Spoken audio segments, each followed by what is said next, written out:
So ఈ మధ్య RS Praveen Kumar కూడా సెన్సేషనల్ ఈవెంట్స్ ఏమన్నా చేస్తున్నాడా? దానికోసం ఆయన పాకులాడుతున్నాడా? ఒక ఫ్లైర్ తిరుగుతున్నది మీ మధ్య, అంటే మీరే చేయించున్నారేమో అని నేను చాలామంది అనుకుంటున్నారు. దోస్తుల కోసం దేశభక్తుడి బలిపీఠమా, ఆర్ఎస్ ప్రవీణ్ కుమార్ని చంపడానికి ప్రయత్నం జరుగుతున్నది అనేది సోషల్ మీడియాలో తిరుగుతున్నది, ట్విట్టర్లో కానీ ఇంకా ఇంకా అక్కడక్కడ. మీరు చూసి ఉంటారు కదా, ఇది చూసిరు కదా, మీ టీం చేసిందే కదా ఇది. నా టీం తెలంగాణలో అన్ని గ్రామాల్లో ఉంది, ఇది వాస్తవమే. అంటే మీరు చంపడానికి ప్రయత్నం చేస్తున్నారు. నేను ఏమంటున్నా అంటే ప్రవీణ్ కుమార్కు సెక్యూరిటీ ఇచ్చారు తెలంగాణ ప్రభుత్వం, ఆనాడు ఆంధ్రప్రదేశ్ ప్రభుత్వం కూడా ప్రవీణ్ కుమార్ సెక్యూరిటీ. నీ ప్రాణాలకు నువ్వు రకరకాల దేశం కోసం, దేశ రక్షణ కోసం నేను పనిచేసిన తీరు చేసి రాష్ట్రపతి, భారత రాష్ట్రపతి నాకు శౌర్య పథకం ఇచ్చారు. అదేవిధంగా పోలీసులో దాదాపు ఈ శౌర్య పథకం తీసుకున్న వాళ్ళు తెలంగాణలో దాదాపు 500 నుంచి 750 మంది పోలీసులు ఉంటారు, అంతకన్నా ఎక్కువ ఉంటారు, రైట్. సో ఈ దేశంలో ఒక 5,000 మందికో 10,000 మందికి మాత్రమే వచ్చి ఉంటాయి శౌర్య పథకాలు. ఓకే, సో అలాంటి తక్కువ మందిలో ప్రవీణ్ కుమార్ ఒకడు. ఓకే, తర్వాత రెండోది ప్రవీణ్ కుమార్కు నీ ప్రాణాలకు ముప్పు ఉంది రకరకాల అసాంఘిక శక్తుల నుండి అని ఈ ప్రభుత్వాలే, గతంలో ఆంధ్రప్రదేశ్ ప్రభుత్వం, ఇప్పుడు తెలంగాణ ప్రభుత్వం మాకు చాలాసార్లు ఇన్ రైటింగ్ ఇచ్చారు. Okay, right. అదేవిధంగా మాకు ఒక భద్రతకు వై కేటగిరీ అనో, ఎక్స్ కేటగిరీ అనో రకరకాల కేటగిరీలు ఉంటాయి. Z category, why category, X category, రకరకాల కేటగిరీలు సెక్యూరిటీ ఉంటాయి. ఇప్పుడు ఆ కేటగిరీలన్నీ నేను ఉద్యోగం నుంచి రాజీనామా చేసి బీఎస్పీ పార్టీలో చేరినా కూడా ఆనాటి ముఖ్యమంత్రి కేసీఆర్ గారు నా కేటగరైజేషన్ తగ్గించలేదు. ఓకే ఓకే, సో నాకు ఏ సెక్యూరిటీ ఆనాడు ప్రభుత్వం చెప్పిందో అదే సెక్యూరిటీ నాకు ఇచ్చారు. కానీ ఇప్పుడు సర్ప్రైజింగ్గా మేము ప్రజల కోసం, ప్రజల గొంతుకై పోరాటం చేస్తున్నాం. పాలిటిక్స్ అనేది నా ప్రొఫెషన్. మీరు ఎట్లయితే జర్నలిస్టో, పాలిటిక్స్ అనేది ఇప్పుడు నా పూర్తి స్థాయి ప్రొఫెషన్. సో నేను పాలిటిక్స్లో నేను ప్రభుత్వ వైఫల్యాలను ప్రశ్నిస్తూ ఉన్నాను. సడన్గా నాకు మొన్న ఇంటెలిజెన్స్ డిపార్ట్మెంట్ నుంచి ఫోన్ వచ్చింది, సెక్యూరిటీ డిపార్ట్మెంట్ నుంచి ఫోన్ వచ్చి, సార్ మీకు సెక్యూరిటీ డీ కేటగరైజ్ చేశారు, మీకు ఇప్పుడు ఏ కేటగిరీ లేదు, మీ కేటగిరీ తీసేసినాం. ఇంతకుముందు ఏముండే? ఎక్స్ కేటగిరీ ఉండే, 2+2 ఉండే, 2+2. ఓకే, సో మీ కేటగిరీ తీసేసినాం. ఇక కేటగిరీ తీసేసి ఇక మీ వెహికల్స్ విత్డ్రా చేస్తాం, ఆ విత్డ్రా చేస్తాం, ఈ విత్డ్రా చేస్తాం.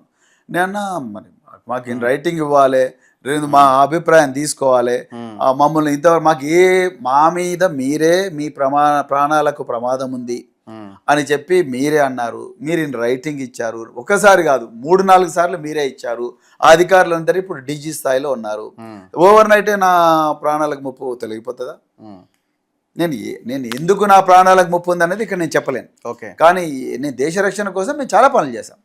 దేశ రక్షణ కోసం నేను ఒక్కనే కాదు, నాతో పాటు ఇంకో 10-15 మంది ఆఫీసర్లు రాష్ట్రం తీవ్రమైన సంక్షోభంలో ఉన్నప్పుడు ఆ రాష్ట్రాన్ని ఆ సంక్షోభం నుంచి రక్షించడంలో మేము ముందు వరుసలో ఉన్నాము.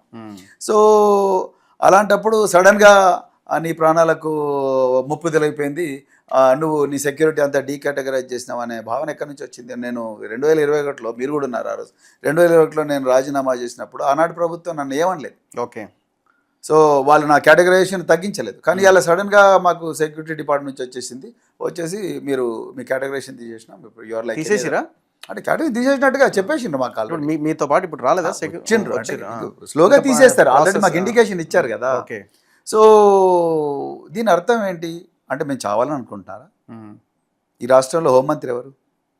రేవంత్ రెడ్డి. ముఖ్యమంత్రి ఎవరు? రేవంత్ రెడ్డి. మరి ఆయనకు తెలియకుండా ఏమైనా జరుగుతాయా? ఆయనే కదా లా అండ్ ఆర్డర్ చూసేది, ఆయనే ఇంటెలిజెన్స్ డిపార్ట్మెంట్ రిపోర్ట్ చేసేది ఆయనకి తెలియదా ఈ విషయాలన్నీ? ఆయన్నే ప్రవీణ్ కుమార్ని గుండు చేయించుకొని నీ మతిపోయింది, గుండు చేయించుకున్నప్పటి నుంచి నీ మతిపోయిందని మమ్మల్ని బాడీ షేమింగ్ చేసుకుంటూ ప్రతి వేదిక మీద కూడా మమ్మల్ని విమర్శిస్తూ, ప్రవీణ్ కుమార్ ఇప్పుడు ఏమన్నా సర్వింగ్ ఐపీఎస్ ఆఫీసరా?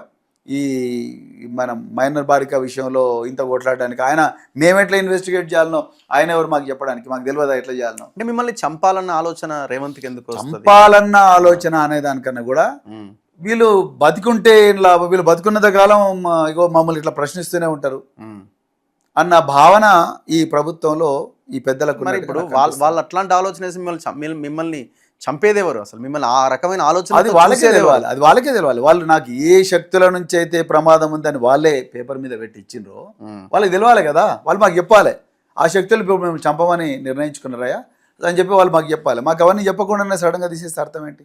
అంటే ఇప్పుడు అవసరం లేదు ఆయనకి, ఆయన పబ్లిక్ లైఫ్లో ఉన్నాడు, పొలిటీషియన్గా ఉన్నాడు. పబ్లిక్ లైఫ్లో ఉంటే పోతుందా థ్రెట్? ఎట్లా వాళ్ళు ఎట్లా ఆలోచిస్తున్నారు? అట్లా పబ్లిక్ లైఫ్ ఉంటే థ్రెట్, పబ్లిక్ లైఫ్ నుండి ఎక్కువ అవుతుంది. ఇంటెన్షనల్ గా చేసినట్టేనా ఇది? ఇంటెన్షన్ చేసినట్టే. మాకేం సమాచారం లేకుండా తీసిస్తే అర్థమైంది వీడు చచ్చినా మంచిదే, ఇక చచ్చిపోతే ఇంకా మంచిగా ఉంటుందని అనుకుంటున్నారు. ఇంకా అడిగేటోడు ఉంటాడు. మీ వల్ల రేవంత్కి వచ్చిన థ్రెట్ ఏముంది? అది ఆయన్ని అడగాలి మీరు. ఎందుకు తీసేసినా మీరు అడగాలి అసలు. యాక్చువల్గా ఎందుకు తీసేసిండ్రు, ఎందుకు అతను డీకేటగరైజ్ చేసిండ్రు మీరు ఆయనకు చెప్పండి. ఆర్ఎస్ ప్రవీణ్ కుమార్ ఉండడం వల్ల రేవంత్ రెడ్డి పదవి ఏమైనా పోతుందా? ఆర్ఎస్పీ ఉండడం వల్ల రేవంత్కి ఏమన్నా ఆయనకు రావాల్సింది ఏమన్నా రాకుండా పోతుందా? మరి అది రేవంత్ రెడ్డిని అడగాల. నేను కూడా ఆశ్చర్యపోయాను. మేము అంటే ఈ మధ్య కాలంలో ఈ నిర్ణయం తీసుకున్నారంటే మేము ప్రతిరోజు కూడా మీరు చూడండి ఆయన చేస్తున్న ప్రతి తప్పును కూడా మేము ఆధారాలతో సహా బయట పెడుతున్నాం. అది మీరు గురుకుల కుంభకోణం అనండి, లేకపోతే మైనర్ బాలిక మీద ఘోరమైన అత్యాచారం చేసిన నిందితుడిని కాపాడడం అనండి, లేకపోతే ఇంకా రకరకాల కుంభకోణాలు విద్యాశాఖలో జరుగుతున్న అవకతవకలు కానీ, లేకపోతే గ్రామీణ ప్రాంతాల్లో రైతుల మీద జరుగుతున్న దాడులు కానీ బీఆర్ఎస్ పార్టీ చాలా అద్భుతంగా ప్రజల్లో పలికి సాక్ష్యాధారాలతో ప్రజల ముందుకు పోతున్నది. ఆయన తట్టుకోలేకపోతున్నాడు. అందుకొరకే బాడీ షేమింగ్ చేసే స్థాయికి ఒక ముఖ్యమంత్రి. బాడీ షేమింగ్ అందరు చేస్తున్నారు కదా. కేటీఆర్ ఆయన్ని పొట్టోడా అని అంటున్నాడు. మరి అది కూడా బాడీ షేమింగ్ కదా. మిమ్మల్ని ఇంకొక రకంగా ఆయన మాట్లాడండి. మిమ్మల్ని మీరు ఏం మాట్లాడండి ఆయన అట్లా అసలు మాట్లాడొచ్చా? తప్పే. ఎట్లా మాట్లాడుతారు? ఎవరు చేసినా బాడీ షేమింగ్. ఆ మధ్యన ఇన్మార్ మల్లన్న కేటీఆర్ వాళ్ళ కొడుకుని చేసినా కూడా మేము ఏమన్నాము, బాడీ షేమింగ్ కరెక్ట్ కాదు. ఎవరు కూడా ఎవరిని బాడీ షేమింగ్ చేయకూడదు. నువ్వు పబ్లిక్గా నువ్వు పలాని వ్యక్తివి, పలాని కలర్లో ఉన్నావు, పలాని ఈ విధంగా ఉన్నావు, పలాని ఆ విధంగా ఉన్నావు అని నువ్వు సబ్జెక్ట్ మీద మాట్లాడాలి. సబ్జెక్ట్ మీద మాట్లాడకుండా నువ్వు ఉల్టా సీదా అన్నీ మాట్లాడుకుంటా కూర్చుంటే దీని అర్థం ఏంది? నీకు తెలియని వివక్ష మా అందరి మీద ఉన్నదని అనిపిస్తుంది.